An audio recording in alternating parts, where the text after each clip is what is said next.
শুভ দুপুর বন্ধুরা, শুভ দুপুরের অনেক অনেক শুভেচ্ছা ও ভালোবাসা। আপনারা সবাই কেমন আছেন? আশা করি ভালো আছেন। আজ আমি চলে এলাম গ্রাম বাংলার ঝিঙে, পুঁইশাক ও কাঁঠালের বীজ দিয়ে একটি সুস্বাদু ও পুষ্টিকর চচ্চড়ি বা লাবড়ার রেসিপি নিয়ে। শহরে থেকে আজ খুব মিস করছি গ্রামের সেই সবুজ টাটকা সবজিগুলোকে।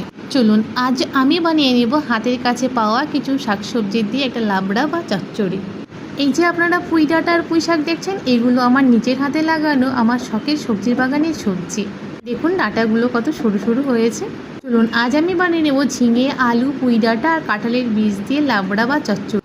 এই যে কাঁঠালের বীজগুলো আমি বাজার থেকে কিনে এনেছিলাম আর সেগুলো আগে থেকে সেদ্ধ করে নিয়েছি।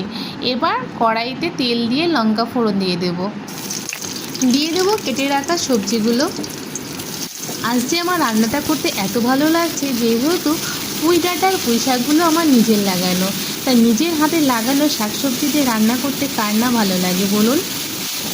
আমার আগের ভিডিওতে কমেন্ট করেছেন আদিত্য বিশাল, দুজনের আড্ডা ঘর, হ্যাপি ডিপি ফ্যামিলি, মুকুল সাহা, সোমনাথ দাস, মীনাক্ষী বিশ্বাস, পিঙ্কি দাস, মীনা সিংহ, সঙ্গীতা এমএস, বিবেক সিং গোয়াগেল, ইয়র সরস্বতী, পল্লবী, লক্ষ্মীর ঘর, রীতা মণ্ডল, প্রসাদ দাস, প্রীতি দিল্লি, সানিয়া চক্রবর্তী, চরণ মণ্ডল, নবীন, চায়না রানী, গোলক। আপনাদের সবাইকে অসংখ্য ধন্যবাদ আর আমি মন থেকে খুব খুশি হয়েছি। বন্ধুরা, যদি আপনাদেরও এরকম ভিডিও ভালো লাগে, আপনার একটু ভালোবাসা দিয়ে পাশে থাকবেন। এইদিকে আমার সবজিগুলো সেদ্ধ করে নামিয়ে নিয়েছি। এবার আমি কড়াইতে তেল দিয়ে দেবো। তেলের মধ্যে কালো জিরে আর শুকনো লঙ্কা ফোড়ন দেব।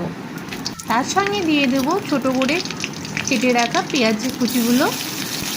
এর মধ্যে দিয়ে দেবো হলুদ গুঁড়ো, লঙ্কা গুঁড়ো, জিরে গুঁড়ো, ধনে গুঁড়ো। মশলাটা ভালো করে কষিয়ে নিয়ে এবার দিয়ে দেবো সেদ্ধ করে রাখা সবজিগুলো ভালো করে নাড়াচাড়া করে নিয়ে একটু ঢাকা দিয়ে রেখে দেবো। ঢাকা তুলে নিয়ে ফিরে এলাম। এই যে আমার রেডি হয়ে গেছে লাবড়া বা চচ্চড়ি।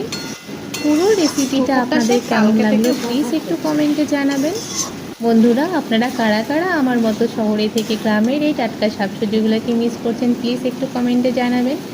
আমি জানি আমি একা নয়, আমার মতো অনেকেই আছেন। যাই হোক, আজ এই পর্যন্ত। আবার দেখা হবে আগামীকাল অন্য কোনো রেসিপি নিয়ে। সবাই ভালো থাকবেন, সুস্থ থাকবেন, বাই।